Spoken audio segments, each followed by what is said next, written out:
Well, This is not time is life. brain when it comes to strokes, and I'm joined by Dr. Amre Nough. He is the director of the Comprehensive Stroke Center at Hartford Hospital. Thank you so much for being with us. Oh, thank you for having me. It's a pleasure. We always hear that when it comes to stroke, time is brain. So what do you want people to know about hospital safety? Because some might be fearful to go quickly to the hospital with COVID-19. Yeah, it is so important to understand that a stroke is a life-changing event. It is life-threatening, and the risks of not getting the appropriate treatment are just detrimental. So if somebody is experiencing a stroke, they should call 911 and go to the nearest hospital. Okay. And what about patients who already have a stroke history? Are they more susceptible to getting COVID or having complications?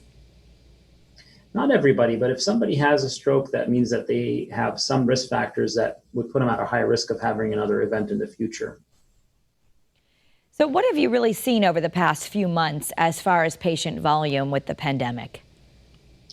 Yeah, I think what we've observed here in our system, as well as in states across the Northeast, during the pandemic, we've seen the presentation to the hospital for patients with strokes, especially mild or moderate strokes, have went down.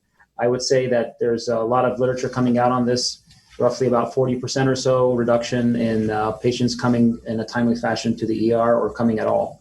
So just remind folks It's at home, it's a good opportunity for those listening. What are some of the symptoms you'd be most concerned about that you say if it were your friends or family, you would call 911?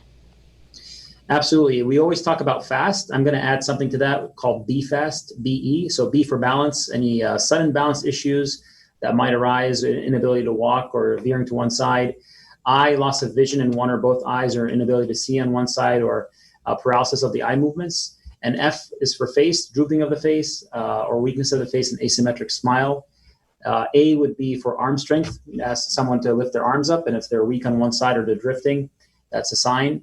S is for speech. That could be the quality of the speech. That could be the inability to speak at all, or just the production of speech itself. And T is time. Time is brain. So anytime you have any of those symptoms, be fast. Call 911 right away.